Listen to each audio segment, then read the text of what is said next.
Hi there. If you're listening to this message is specifically for you. Thank you for listening to the CoB.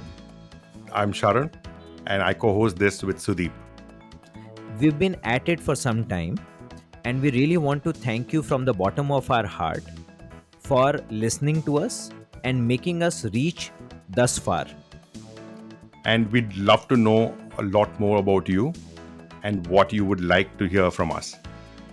And hence, please take just 2 minutes of your time and fill this form. The links are in the comments or in the show notes.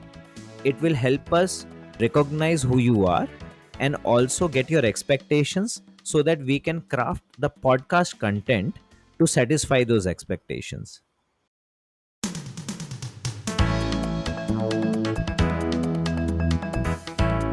Welcome to CoB, Conversations on the Business of Brands with Sudeep Chawla and Sharvan Raghavan.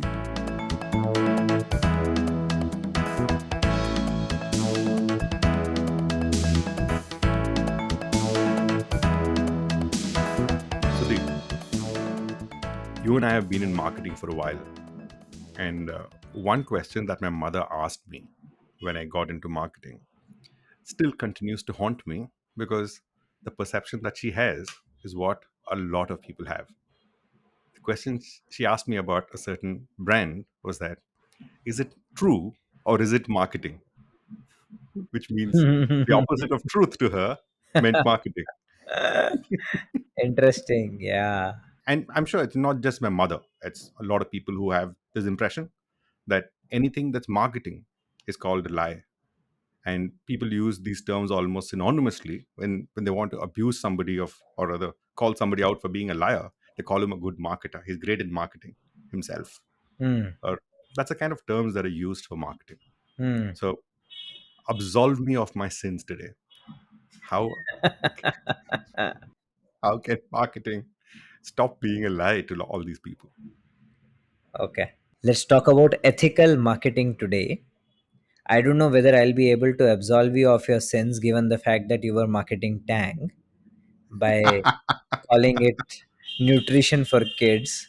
I don't know in what religion or in what world would anybody be able to forgive you for that. But I take objection to this. We were both in the same company, must be the company that consumes or puts the most sugar in its product altogether. yeah, You were selling eclairs. yes, Were you also on halls? no. Okay, you got away. But But at least I didn't claim any of it was nutritious. see, Tang has got, say, about 95% sugar. Huh. We just chose to speak about the last 5%. Not even five. Come on. 5% of that five. Okay. Between truth and lie, there is this term called bluster. Mm-hmm. So marketing usually is equated with bluster, which is about the fact that there is a small truth and then there is a lot of noise around it. Exaggeration. Exaggeration. Yeah. When I was thinking about this topic called ethical marketing, one of the first things that came to my head also was that the word ethical and the word marketing usually don't occur together in the same sentence That's an oxymoron to most people. to most people. Yes. However, with growing consumerism, Mm-hmm. uh, India will see lot many brands which will try to woo consumers, Mm. homegrown brands, MNC brands, etc., etc.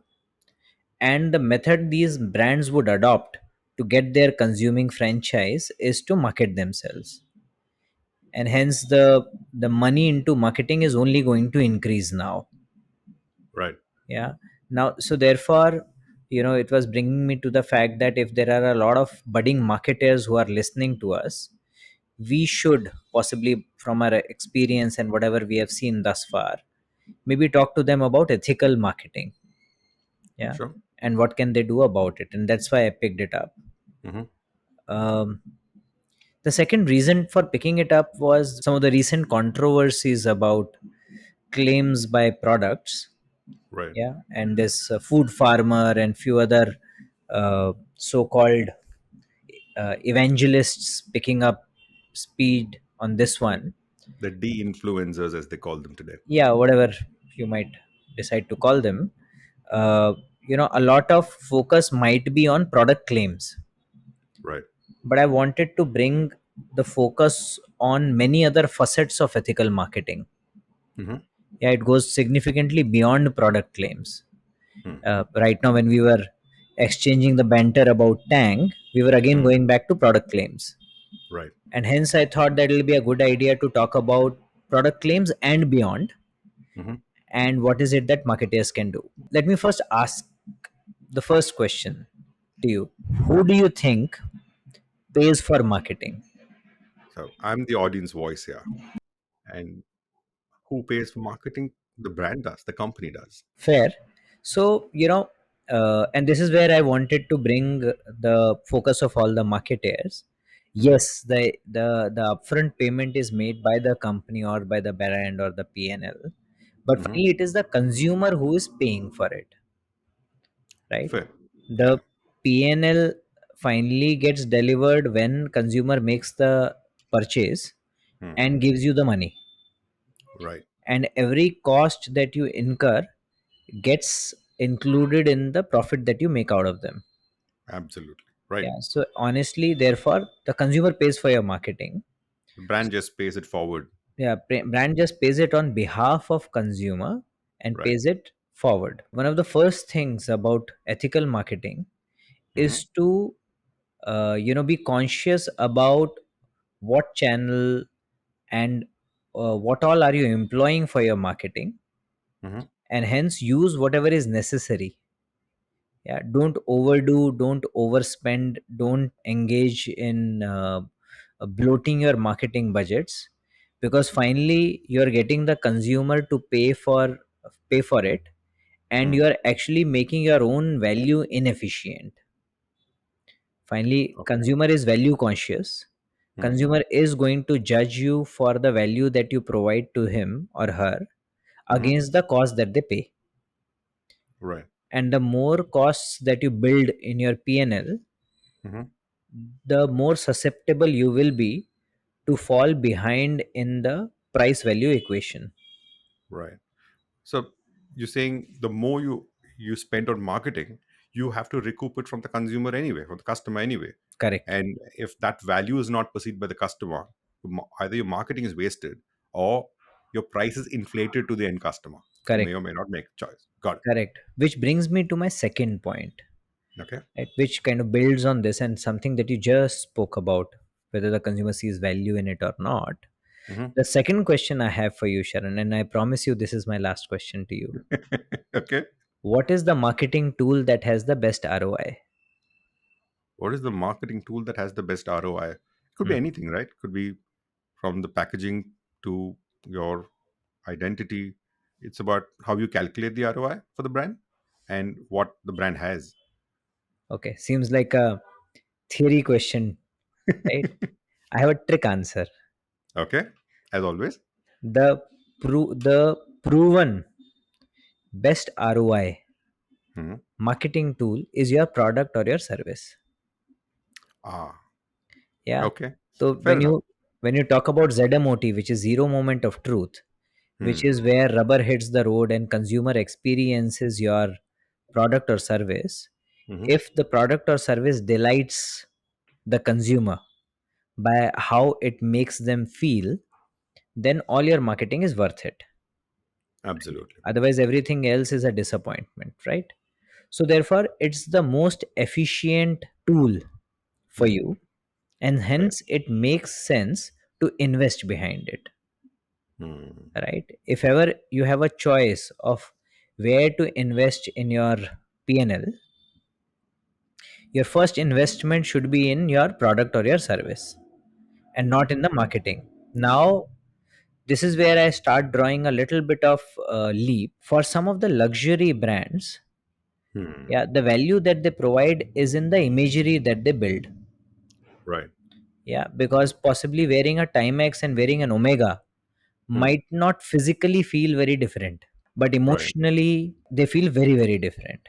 Absolutely. Yeah, Right. that's because you have constructed an imagery for Omega, Right. yeah, or a Rolex, or whatever, Yeah, all the the emotional appeal. So the emotional appeal. value that the consumer sees is also doesn't have to be just physically in the product, Yeah, but the the value can be perceived.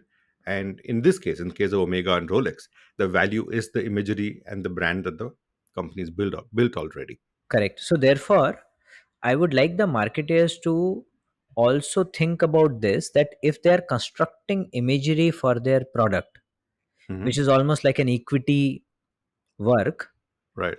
they should see that differently from salience driving or behavior leading work. Explain that a little more. Yeah. So if you think that constructing equity for your brand Hmm. is going to make the consumer feel better and Hmm. add value to their experience, brand experience, Hmm. that is something you should consider above other kind of marketing and advertising.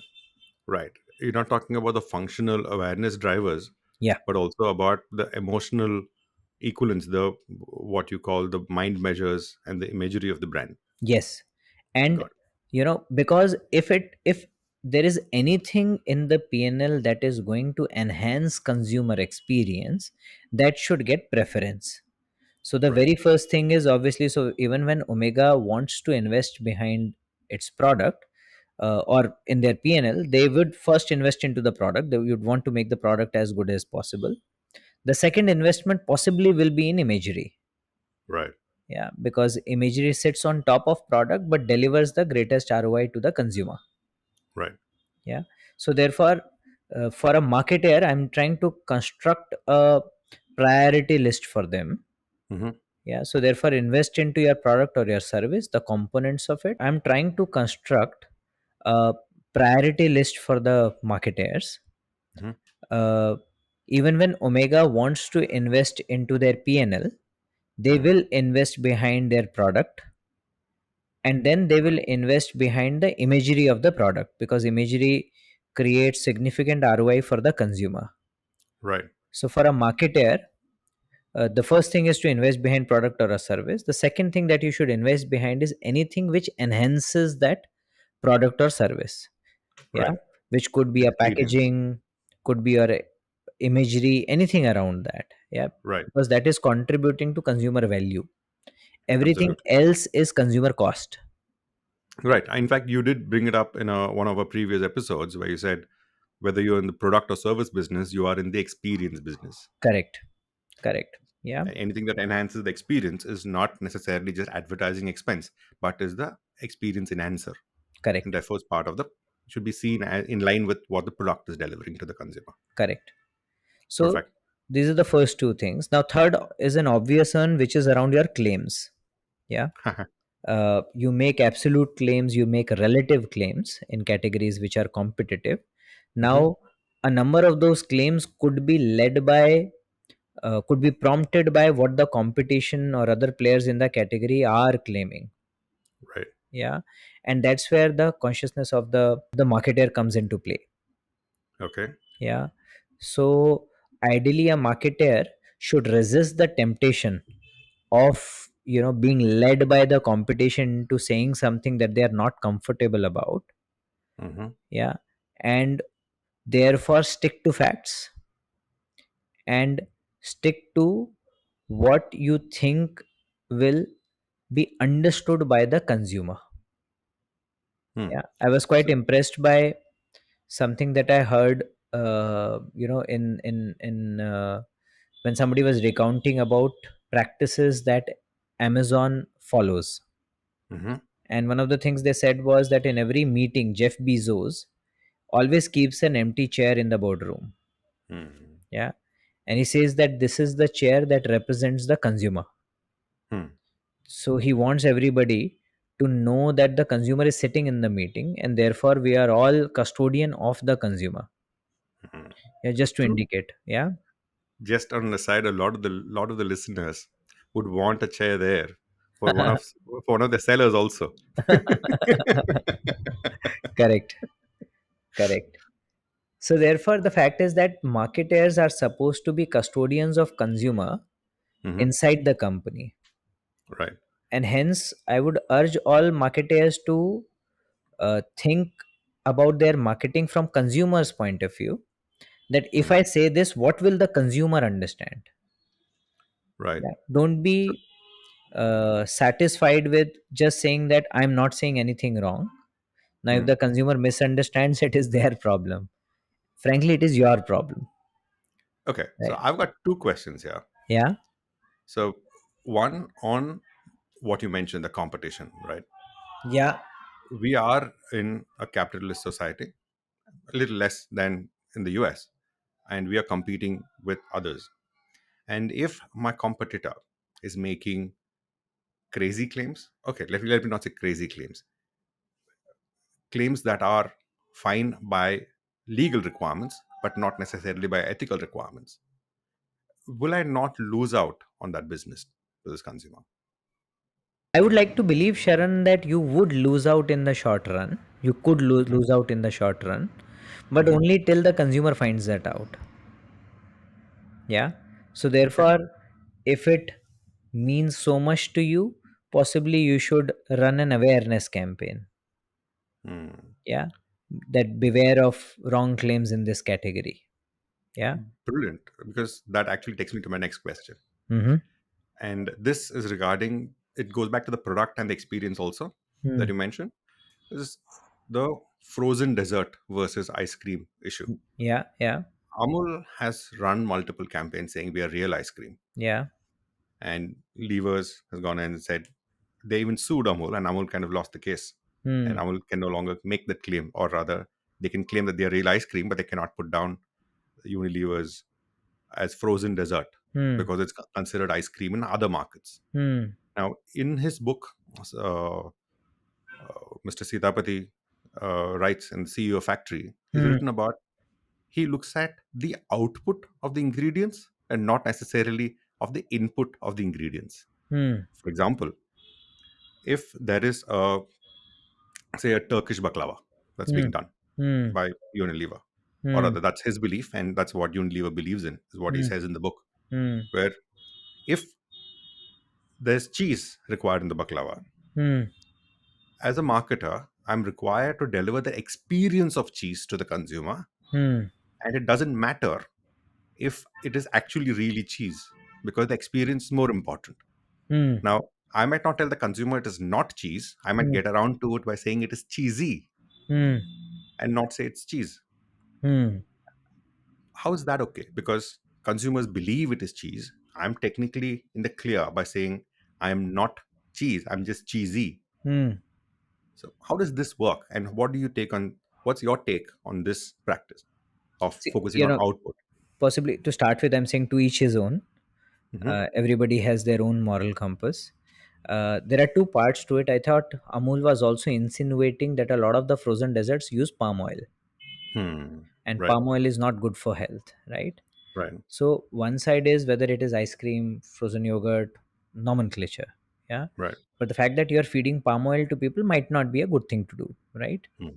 So one is, to that extent, you create an experience. Don't call whatever it is not supposed to be called, but don't use any harmful ingredient, regardless of whether it is permitted in the country or not. Because regulations in India are always going to be a little loose. Hmm. People who are better educated, who are better companies, who know that these kind of arguments or these kind of ingredients are not allowed in other countries, should use that better judgment in India also. So that's one side of the thing. Yeah. Hmm. Hmm. Second is the example that you said about cheese or cheesy. I would always look at it from a consumer point of view. Whatever you say, I'm giving you a cheesy biscuit. Ask the Hmm. consumer what did they understand. If the consumer understood that there is real cheese inside, then there is a problem that you have, right? But isn't that obvious? Isn't that what consumers will take away? I don't know. But for I the will most never discerning ones. I will never hypothesize on the behalf of consumers. I will ask them. Okay. And that's a way for a marketer to clear their conscience and be in the clear on this one. Yeah, you can hide behind all the flowery language that you can throw at people, Hmm. but finally it's the consumer who should decide. If the consumer says that when you said cheesy, I thought there is going to be real cheese, and if you ask 100 consumers, 80 people say this, which Hmm. means you are doing misleading marketing, as simple as that. My compass on this is consumer and nothing else, consumer understanding. Got it. Yeah. So that's the absolute real truth for me, because they are finally the people for whom this marketing is meant for. That's Got it. where I stand on the claims. Now, one part of it is wrong claims, deliberately making wrong claims, Hmm. right? Second part, which is your cheese or cheesy part, which is about hiding or overlooking. I remember at one point in time, there was a popular chocolate that was imported into India. Hmm. It had what is called as lake colors. Hmm. Yeah. Okay. Some colors called the lake colors, those colors aren't permitted in India. Oh, okay. Yeah. But it was being imported not by the company, by importers, etc. Right. Okay. Now, it is possible that some of those are permitted in some countries, some of those are not permitted inside the country, and a lot of the importers, because they Hmm. anyways paste a big sticker on the back of the pack, etc., etc., were kind of overlooking, or Hmm. in some cases maybe hiding the facts. Yeah. Right. As a marketer, neither should you falsify any claims, nor Hmm. should you overlook. That's where a lot of the conflict lies within the snacking category, Foods, especially, right? foods Hmm. especially. Yeah, Hmm. because you are delivering a certain experience. Like Anil was saying the other day on our podcast, that consumer wants good tasting food, Right. plain and simple, right? Yep. So therefore, you will make good tasting food, right? Right. And then, if making it good tasting requires you to add a certain amount of sugar and stuff inside the food, do that, but also declare it very clearly, and Hmm. then let consumer make the choice. The push possibly wouldn't be about changing the constitution or not making tasty snacks, Hmm. but about possibly labeling even more clearly, Hmm. so the consumer is aware. Yeah, Right. let consumer make the choice, there's no problem with it. Hmm. But again, we should ask the consumer, even we should show our label and ask the consumer, what do you understand about this? Right. If I tell you this, would you still buy this or not? That to me will be the pinnacle of ethical marketing. You make an unhealthy food extremely well tasting, put some good things in it, but Hmm. also tell the consumer that this contains 4 table spoonful of sugar. Hmm. Please consume it if you're okay with it. Yeah, I think that's how in the clear we should be. Yeah. Got it. The next one again comes from something that I had worked upon in my Mondelez days, which is about don't market to the gullible audience like kids. Right.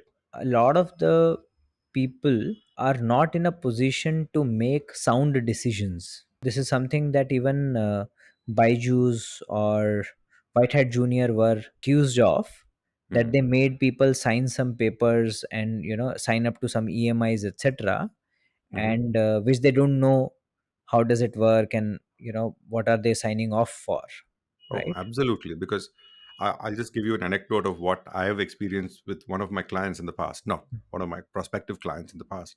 I Hmm. don't know about White Hat Junior and Byju's in that much detail, Hmm. but this brand that I was about to work with, Hmm. gave me some of their call recordings, sales call recordings. Hmm. And the fact that they gave it to me voluntarily Hmm. told me that they weren't very abashed about it.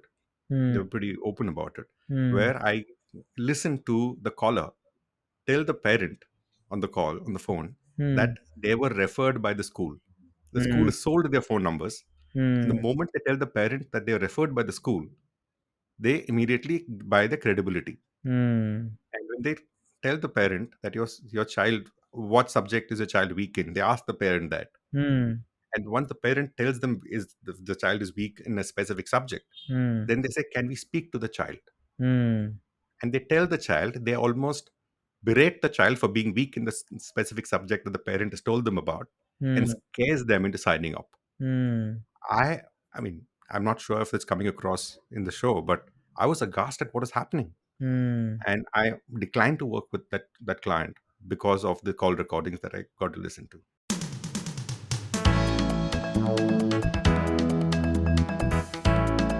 Thank you for listening to CoB. Conversations on the Business of Brands with Sudeep Chawla and Sharvana Raghavan. Subscribe and learn more at cobcast.net. That's CoBBCAST.net.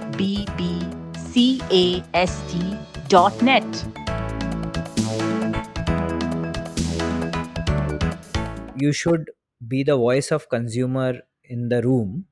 If you Hmm. think that you are marketing to the consumer, by preying on their gullibility, or they are gullible, they're bound to be, you have to find better ways of marketing to them. You have to possibly find ways of marketing it to those who are better informed, who can then educate them and get them to sign up, etc., etc. Yeah, Hmm. but find a better way. Again, the responsibility on this lies on marketers. And I can tell all the young marketers out there, when you will join organizations, you will find that there are practices that have been going on for some time now. Hmm. Yeah, and yet people haven't questioned. But it just takes one brave young man or woman to stand up and question the elephant in the room. Right. Yeah, good organizations will take this as an invitation and possibly change Hmm. or help you see the perspective, right? The bad ones might possibly make you a victim and ostracize you, but I would possibly say good riddance. Yeah. But I interrupted you when you mentioned the Mondelez policy of not marketing to kids. Yeah. And I think we've spoken about this campaign of yours a little in one of the early episodes also. Mm-hmm. Could you just walk us very quickly through what you did when you could not market to kids? You were managing a chocolate, Gems at that time, if I Yeah. recall, Yeah. Yeah. Yeah. and you could not market it to kids when competition was marketing it to kids. Yeah, no, I think I respect Mondelez that way, that even before marketing to kids policy was getting formal recognition in India, Hmm. Mondelez recognized that, and we worked along with the media head, Sindhuja, who was at that point in time. Both of us worked very closely together to try and frame some guidelines around it. Hmm. Uh, we went the media way and the proposition way. Media way was to try and look at all the channels and their viewership, and within the channels look at time bands and their viewership. And then we said that there were time bands which were highly kids skewed, Hmm. right? Despite India being a single TV household, there were time bands which were entirely kids skewed, which were possibly unsupervised viewing. So Hmm. those are the time bands we said that we will not advertise on. Or there were properties, yeah, uh, Right. like Chota Bheem, etc., which we said we will not advertise on, right? Right. uh, so that was one kind of call that we took. The second call was on the proposition side, that how Hmm. do we make sure that either our brands talk to mothers who then talk to kids, yeah, or we try talking to slightly elder audiences. Hmm. Yeah, and that's where the entire strategy of talking to elder audiences, finding a space as to talk to audience who really don't want to consume your brand in public, Hmm. which led us to the whole Cadbury Gems Raho Umarless Right. proposition. Yeah, Right. that work was still on even before we started talking about marketing to kids, but it kind Hmm. of helped us land there faster. Yeah. Oh, lovely. So yeah, so therefore gullibility of the audience is something that one needs to uh, consider. And Right. the last bit on this, Sharon, from my end, is about who you are using to influence your consumer. Yeah. Okay. There've been sufficient talk around usage of doctors by pharma industry. Hmm. Right now, doctors have an undue influence on their patients. Right. Right, the patients place utmost trust and are in a very gullible position when they are talking to the doctors, very impressionable position. Right. A lot of the time, despite being extremely educated, they will not question anything Hmm. which even seems suspicious when it is landed by the doctor. Hmm. Yeah, so doctors, lawyers, school teachers, they're Hmm. all in that authoritative position where they can influence the consumer's decision in a mental state where the consumer is extremely vulnerable. Hmm. Yeah. Okay. And therefore, again, thinking from a consumer's point of view, I would urge marketers to Hmm. think about the ethicality or ethics of doing this. Yeah. Hmm. And hence they should, I would want to advise them to think deeply about this and only proceed if they think it seems ethical. But isn't this a little in conflict with the marketer's agenda to start with? Because the marketers are looking to drive, or rather, to leverage influencers to the consumer Yeah. to drive a better purchase decision in their favor. Yeah. Now, that influence could be a moment of vulnerability, could be a moment of authority, could be a moment of advice. It Yeah, could be any of that. I would possibly guard against moment of vulnerability kind of an influence. Pharma was a good example itself, right? Yeah, pharma is Where, surely is where somebody forces you to buy medicines of a certain brand or of a certain hmm, kind. When you right, go to hospitals, for example, I've been personally subjected to this, the stream of revenue generation by hospitals where they will make you go through tests and tests right. again and again, Hmm, regardless of whether you need them or not. So hmm, all of those are, I think, again fall into this particular space where which I say that the consumer is in a vulnerable position. right. They convert the lifetime value into lifelong value. Yeah, correct, correct. So there's no problem in hospitals earning profit. There's no problem there. Yeah, in fact, Right. one of the nicest way I saw was one of the hospitals advertising in metros, Hmm, saying that we provide five-star treatment. So if you want to have the best treatment along with the best treat, hmm. come to us. I like that. Yeah, pretty open, right? Pretty open, and they were clear that okay, we will provide value. So those Right. who can afford, why wouldn't you come here? We'll treat you like you are supposed to be. Absolutely. Yeah. So I like that, rather than couching under the garb of providing service yet doing it unethically. That is where the problem starts. I am not against hospitals or doctors making profits, Hmm, but everybody has to find ethical ways of doing so. hmm, Yeah. So that's the challenge for all the marketers out there. And hmm, I don't have a prescribed way of doing this, but what I'll keep repeating is that put yourself in the shoes of the consumer and see hmm. whether you are making the consumer to make a choice at a gullible or a vulnerable moment. Right. Yeah, Hmm. that's what I will say. Okay, so I get what you're saying about the ethics. You're talking about saying have a moral compass, to each his own, and stick by it. Look at consumers and then take a call. And if you're okay with it, and there is no real yes or no here, it's about each person being able to decide it one way or the other. And if it is to your conviction, or if it's against a conviction within an organization, take a stand within the organization.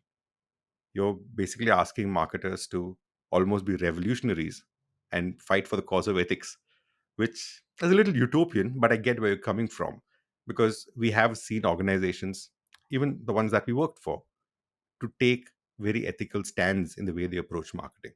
And that can be done. And if it is not being done, then there are better places for the marketers to go to. I get that. But getting to more less utopian scenario, in the practical everyday lives of the marketers, what can they do to manage these, to make sure they're following the ethical codes?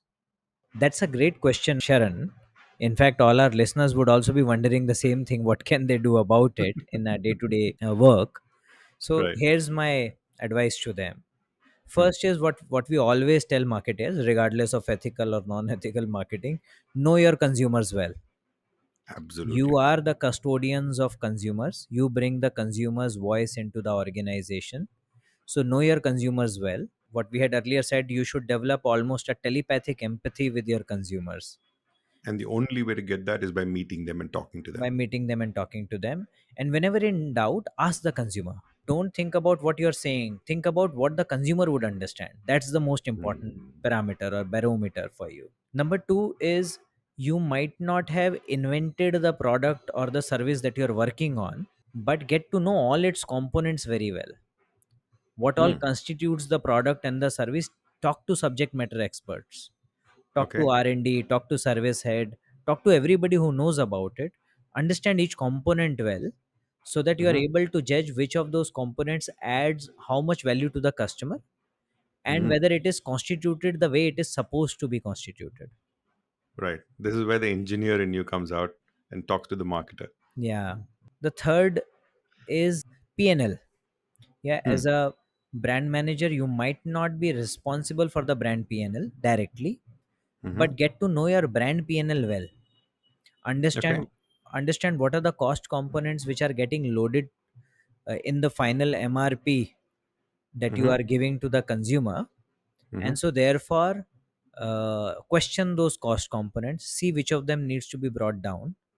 Too Right. often, when the margin pressure comes by, marketers directly start talking about grammage reduction. Ah, right. Yeah, or that is the easiest thing to do, right? Hmm. The harder one is to look at other cost components and see why can't you reduce some of them. Yeah, Hmm. always keep this ratio of value adding components to non value adding components, and try to maintain or improve this ratio always. Absolutely. I think the PNL itself is a kind of a lost art among a lot of marketers today, Yeah, given the kind of brands that are coming out, not making money and going after yeah, just revenue. there is no P there, there is only L. I think the PNL itself deserves a whole episode Correct. to be done by you. Yeah, the next bit is around claims. Hmm. Check and recheck your claims against your own facts that you know or you can research, against what you think the consumer would understand when they hear such a claim. Last but not the least, I would say that, whenever you're marketing, whenever you're constructing a proposition, whenever you're constructing a campaign, do it as if you are doing it to your own family. Hmm. If you're Right. okay to subject your family to the same treatment, then please subject the consumer to that treatment. I think that'd be the truest sense of conscience, right? Yeah.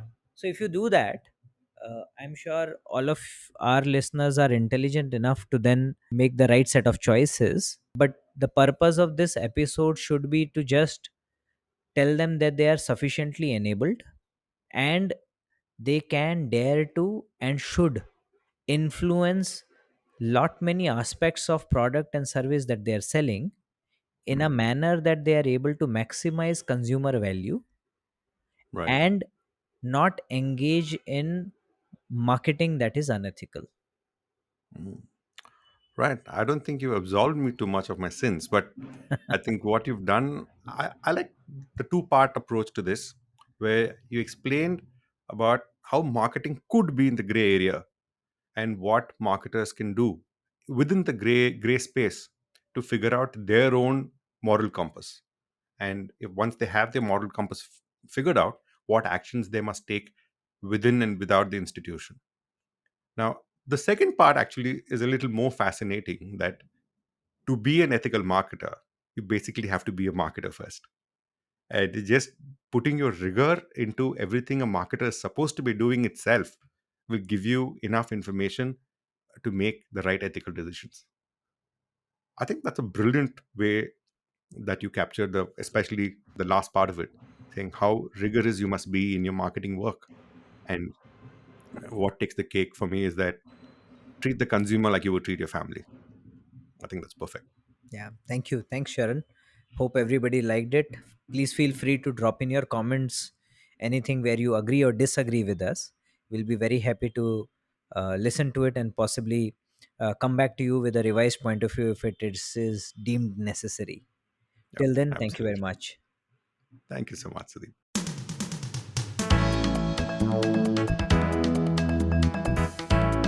Thank you for listening to CoB, Conversations on the Business of Brands with Sudeep Chawla and Sharvana Raghavan. Subscribe and learn more at cobcast.net. That's CoBBcast.net.